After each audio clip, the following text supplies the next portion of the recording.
Let's dive into gang culture in America. Okay. I know this is something that you're really interested in, and you sent over a ton of really incredible YouTube videos. We got interviews with former gang members. We've got insights from law enforcement. Right. And some really thought-provoking social commentary. Yes. Yeah. Buckle up. Yeah, get ready. We're going to go deep. We're going to go deep on this It's going to be fascinating. Yeah, super complex topic. It is. I think what's interesting is that like all these different sources with all these different perspectives, they all kind of circle around these same core themes, like how gangs form. Yes, how they operate. The impact they have. The impact, what keeps them going. What keeps them going. And it's like, it's more than just individual choices, right? Absolutely. There's like layers of social and economic factors. It's all woven in to this whole thing. It's like a puzzle with like a ton of missing pieces. Yeah. And speaking of puzzles, the rivalry between the Bloods and the Crips seems to be a huge piece of this whole thing. Absolutely. It's just crazy to me how it started with this need for protection and belonging, almost like this like twisted sense of community, you know? Right. And like that basic human need for safety and connection gets like distorted. Totally. You know? Yeah. And, you know, take the Crips, for example. Founded back in the 60s by Raymond Washington and Stanley Tookie Williams. Okay. And the original intention was good. They wanted to protect their community. Right. But as we heard in one of the videos, the group fractured, leading to rival sets, like the East Side and the West Side Crips. Oh, wow. And then, boom, you have the Bloods emerging as this counter movement to the Crips' growing power. Wow. Talk about a recipe for conflict. I know, right? Jeez. And it wasn't just about territory either. No. It was like these colors, red for the Bloods, blue for the Crips, became these powerful symbols. Powerful. Almost like tribal markings in a modern urban war. Yeah, that's a good way to put it. And then the 80s hit. Oh. And the crack cocaine epidemic threw gasoline on an already raging fire. Wow. Yeah, it was a turning point for sure. Really? You see this surge in violence, these intense turf wars, and gangs expanding beyond L.A., getting tangled up with the drug trade in a big way. Wow. What's really mind-blowing, though, is how those lines between rivals could blur. Okay. One former gang member talked about how Crips and Bloods would actually collaborate sometimes, especially when there was profit involved. No way. Yeah, it's this strange mix of competition and cooperation. Wow. All driven by survival and money. That's crazy. I know. So it's not as black and white. No, not at all. As we might think. No. It's really interesting. Super interesting. And it's hard to ignore the influence of gangster rap. Oh, absolutely. Right. And figures like Suge Knight and Tupac Shakur. Right. Did that fuel the fire even more? I don't know. I mean, it seemed like it did. I think it's impossible to separate the music from the reality. Yeah. You know, it was a reflection of what was happening on the streets. Yeah. But it also shaped the culture. Right. You know, think about the imagery, the lyrics. It glamorized a lifestyle that was incredibly brutal and destructive. Right. But it also gave a voice to a generation that felt ignored and marginalized by society. Yeah, for sure. It's complicated. Yeah. Really complicated. Okay, so we've got this intense rivalry brewing. Yes. But I'm curious about like the inner workings of these gangs. You know, one thing that really grabbed me was former gang member Skip Townsend's account of the hierarchy and the rules. Right. Does that challenge the idea that gangs are just chaotic and random? His story is super valuable. Yeah. Because it dismantles that simplistic view. Okay. You know, there are rules, rituals, even a code of conduct. Right. We're talking OGs. Yeah. Double OGs. Okay. Street soldiers. Little homies. Right. All operating within this surprisingly structured system. All right. Townsend describes these brutal initiation rituals, often involving violence. Wow. And something called DP. Okay. Where you get punished for breaking the rules. Okay, so there's definitely an order to the madness. There is. But I also picked up on how the lack of structure in some cases can make things even more dangerous. Right. Is that where the difference between traditional and non-traditional gangs comes in? Exactly. That's a key distinction. All right. Traditional gangs, the ones with national recognition and established sets, they often have more discipline and stricter code of conduct. Gotcha. Then you have the non-traditional gangs. Yeah. the ones that are more localized, yeah, neighborhood-based. One of the law enforcement officers described them as being more unpredictable and prone to violence. Wow. So it's like the difference between like a trained army Yes. and a loose band of rebels. Exactly. I see. Yeah. So how does someone even become a member? Okay. Especially in those less structured gangs. Yeah. Is it a choice or is it more about circumstance? It seems like a bit of both. Okay. Sometimes it's about geography. Okay. You're born into a neighborhood where gang involvement is almost unavoidable. Wow. In one of the videos, a police officer shared this chilling story. Oh, no. About how the LAPD would sometimes drop off individuals in enemy territories. What? Yeah, it's like they were deliberately escalating the conflict. Wow. But then you have the initiation rituals, which are meant to test loyalty and prove your toughness. Right. But as we heard, yeah, they could be incredibly brutal, even involving sexual assault for female members. Oh my gosh, it's like this twisted fastest passage. This way to like forge this bond of belonging, even if it's based on fear and violence. It's intense. It is.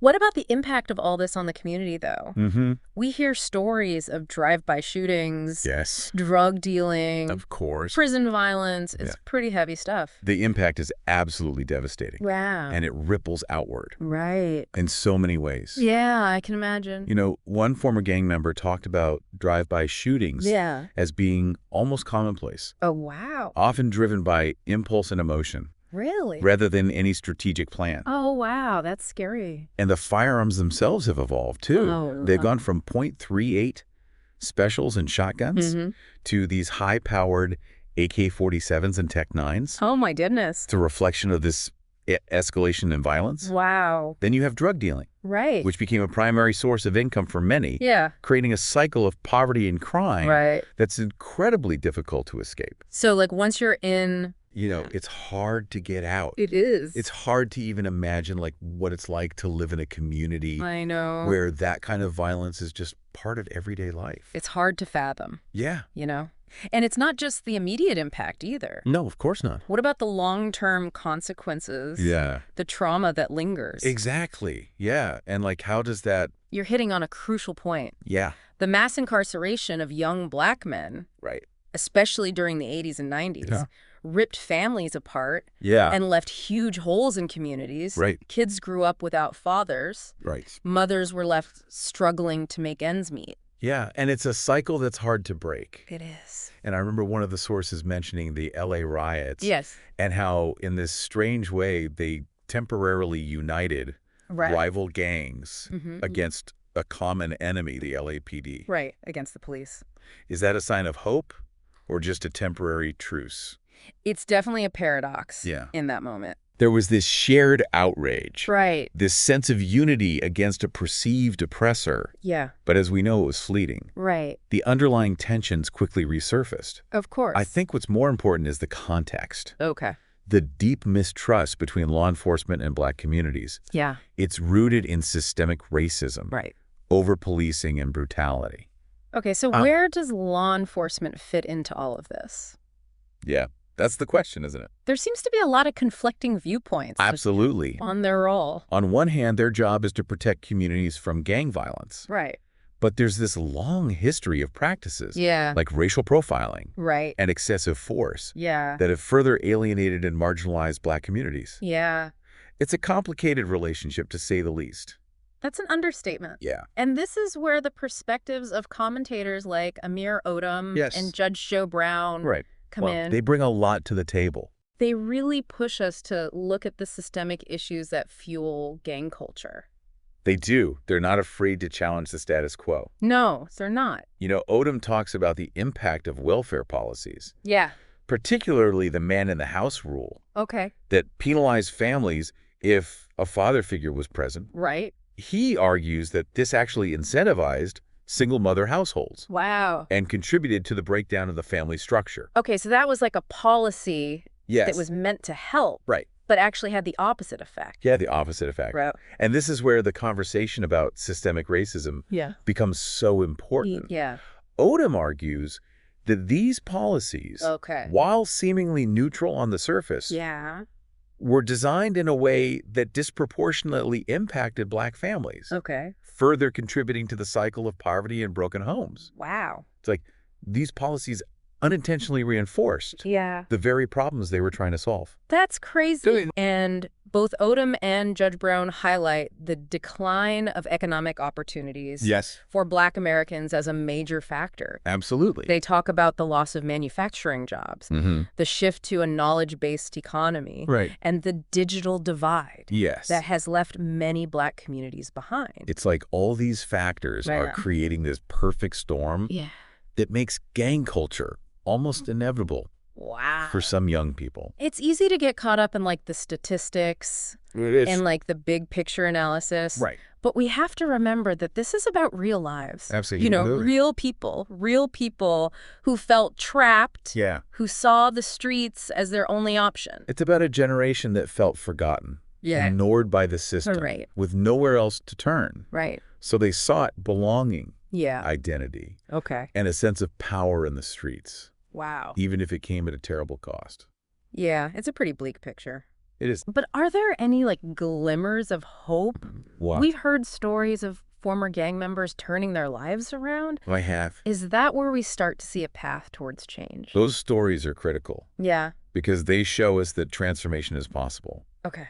And one thing that keeps coming up is the importance of community initiatives. You know, we need to create safe spaces for young people, provide educational and vocational opportunities, and foster positive role models. Yeah, like give them something else. Exactly. To strive for. Show them that there's another way. Yeah. You mentioned positive role models. Yeah. In one of the videos, a former gang member talked about the impact of mentorship. Okay. Having someone who believes in you, who can guide you away from the streets, can make all the difference. Absolutely. It's about showing these young people that they're not alone. Yeah. That there's someone who cares about their future. So after all of this, what's the main takeaway for us for our understanding of gang culture in America? Well, it's clear that this is a complex issue. Rooted in history. And social injustice. We can't just point fingers or blame individuals. We have to understand the systemic forces at play. The lack of opportunities and the breakdown of communities. But we also have to recognize the resilience, the individuals who break free, and the potential for positive change. Through community-driven solutions. And addressing those root causes. I think that's a good place to leave it for now. That's a lot to digest. We've covered a lot of ground here. We have. And it's clear this is just the tip of the iceberg. Oh, yeah, absolutely. But I'm left wondering about, like, the untold stories. You know, the journeys of resilience and transformation that we haven't heard yet. Yes, the ones that are still out there. What can you do? It makes you think. In your own community.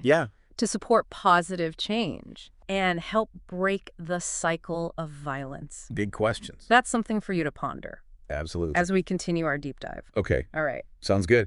Yeah, it's easy to get overwhelmed by the scale of this problem. But, you know, that's why those individual stories of change are so powerful. They remind us that there's always hope, even in the darkest of situations. For sure. And one thing that really stuck with me was Judge Joe Brown's perspective on manhood. And how, like, these traditional values, you know, that sense of duty and accountability have eroded over time. He seems to believe that's a big part of the puzzle. He's incredibly passionate about that point. Oh, yeah. Isn't he? He is. He sees it as like this fundamental shift in the Black community. This loss of those guiding principles that once shaped men into protectors and providers. It's a controversial viewpoint. It is. But it does make you question like how we define masculinity today and what kind of role models young men are exposed to. For sure. He even uses this analogy to the animal kingdom, talking about how, like, humans are at the top of the food chain and have these primal instincts for dominance and aggression. And he argues that society tries to suppress those instincts, but they can't be ignored. It's a really thought-provoking comparison. Yeah. He's not condoning violence, of course. Of course not. But he's suggesting that we need to find healthy outlets for those instincts, ways to channel that energy into something constructive. Yeah. I see what he's saying. Right. So it's like without those positive influences, those outlets, The negative ones fill the void. Exactly. He talks about how when he was growing up, communities were more self-regulating. Okay. There was a sense of shared responsibility for keeping the peace. Okay. Even if it meant resorting to what he calls frontier justice. Oh, wow. Okay. He contrasts that with today's society, where people are quick to call the police. Yeah. Oh, yeah. For every little infraction. Right. Basically giving up their own responsibility for maintaining order. So he's suggesting that by outsourcing our problems to law enforcement, we've actually weakened communities. I think that's what he's getting at. And created this void that gangs have been quick to fill. Yeah, it's like we've traded self-reliance for dependence on the system. Yeah, that's a really interesting way to put it. And it ties into what Amir Odom says about the over-reliance on government assistance. Okay. He argues that welfare policies, while well-intentioned, have had some unintended consequences. Oh, okay. Especially for Black families. So, like, even programs that were designed to help actually may have backfired. In some ways. And he specifically calls out the man-in-the-house rule. Right. Which he says actively discouraged fathers from being present in the home. And this is where the conversation about systemic racism becomes so important. Yeah. Odom argues that these policies, while seemingly neutral on the surface, were designed in a way that disproportionately impacted Black families. Wow. Further contributing to the cycle of poverty and broken homes. Wow. It's like these policies unintentionally reinforced the very problems they were trying to solve. Exactly. And both Odom and Judge Brown highlight the decline of economic opportunities for Black Americans as a major factor. Yes, absolutely. They talk about the loss of manufacturing jobs, the shift to a knowledge-based economy, and the digital divide that has left many Black communities behind. Right. It's like all these interconnected issues that have created this sense of hopelessness and despair in some communities. Yeah, I can see that. When you feel like you have no future, yeah, it's easy to see why the allure of gangs, right, with their promises of belonging, purpose, and even economic opportunity, yeah, could be so strong. So you're saying it's like a desperate attempt to find a way out. Yes. Even if it leads down a dangerous path. Okay. One thing that surprised me was how critical Judge Brown is of hip-hop culture. Interesting. He seems to view it more as a distraction than a positive contribution to the Black community. Okay. Arguing that it glorifies a lifestyle that is ultimately destructive. Yeah, it's definitely a complex issue. It is. On one hand, hip-hop has been incredibly powerful in giving a voice to marginalized communities, reflecting their struggles and aspirations. Okay. On the other hand, it has also been criticized for perpetuating negative stereotypes and glorifying violence and materialism. Right, so it's like a double-edged sword. It is. I see. It's a conversation that requires nuance and an understanding that not all hip-hop artists promote those messages. He even criticizes the way Black people are often portrayed in the media, saying it reinforces negative stereotypes and creates a self-fulfilling prophecy. Yeah. It's like if all you see are negative images of your own community, it becomes harder to imagine anything different for yourself. That's a really powerful point. Yeah. It's about representation, isn't it? Yeah, it is. It's about seeing positive role models. Right. People who look like you achieving success in different fields. Totally. It's about challenging the narratives that limit aspirations and keep those negative stereotypes alive. And Judge Brown doesn't hold back when it comes to what he sees as hypocrisy within the Black community. Okay. He's critical of those who blame everything on white supremacy while ignoring the corruption and dysfunction within their own communities. Yeah, he's basically saying we need to hold ourselves accountable too. Yeah.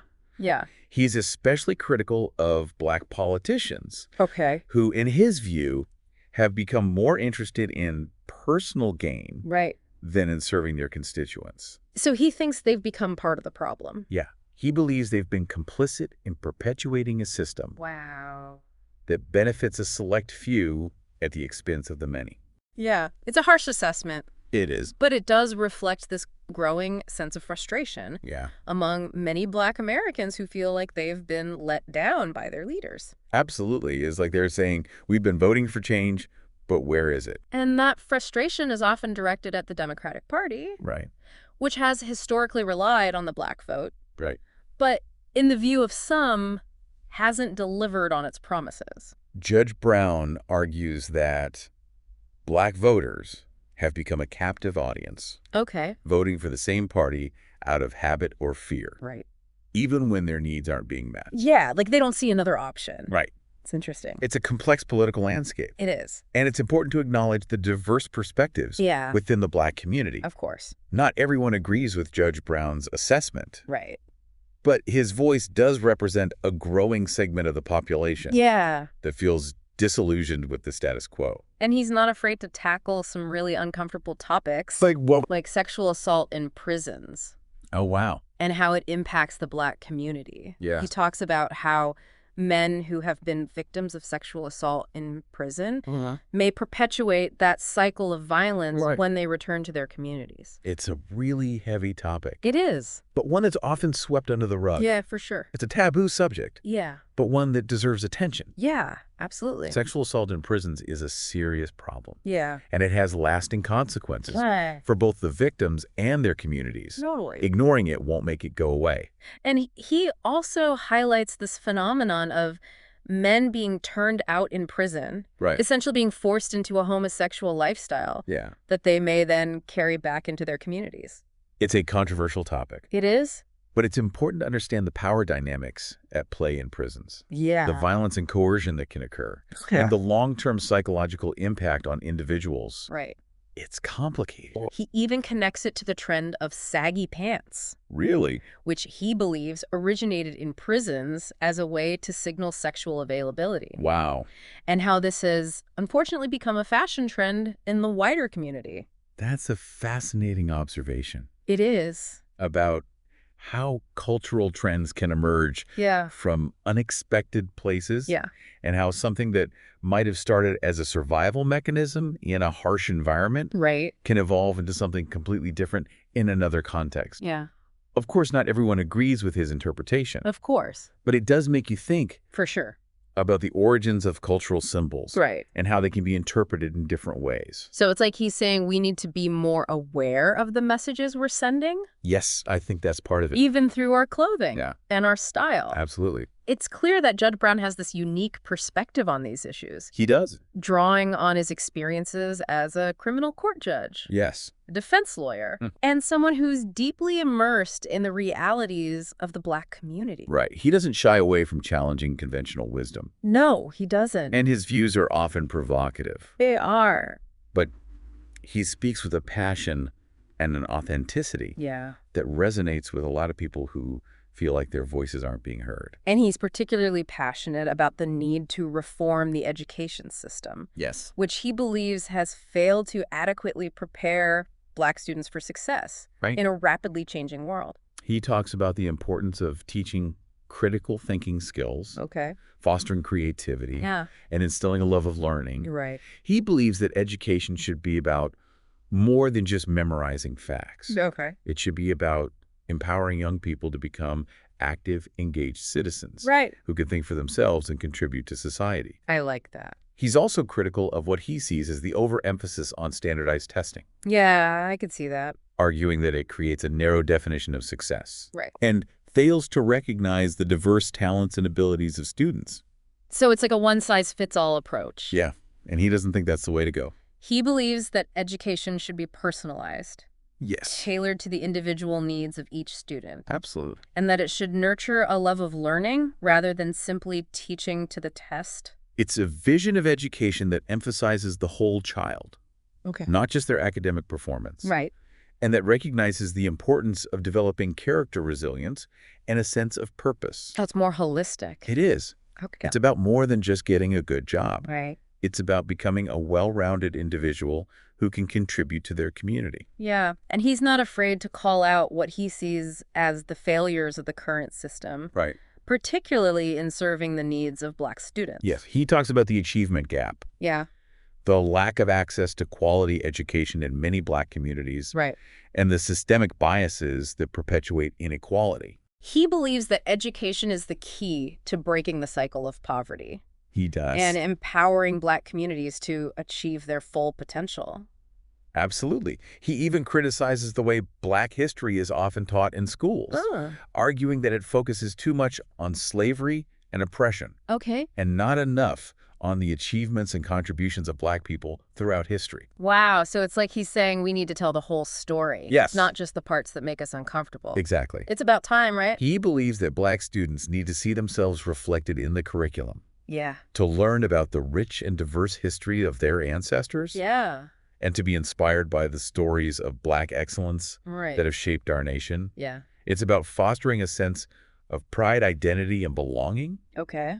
And about empowering Black students to see themselves as agents of change. Okay. Not just victims of circumstance. Yeah. It's a vision of education that is both challenging and hopeful. Yeah, I like that. That recognizes the obstacles, but also emphasizes the possibilities. Right. It's about giving Black students the tools and the inspiration they need to not just survive, but to thrive. Yeah. And that's what we all want, right? Absolutely. Sure. And that brings us to a really important point. You know, this isn't just about fixing schools. Right. It's about addressing the bigger social and economic conditions that are holding people back. Okay. And making it harder for them to succeed. Yeah, I totally agree. We can't just focus on one piece of this puzzle and expect things to change. It's all connected. We need a more holistic approach. That tackles things like poverty. Absolutely. Housing discrimination. Yes. Lack of access to health care. Of course. Mental health services. It's like all these things are interconnected. Yeah.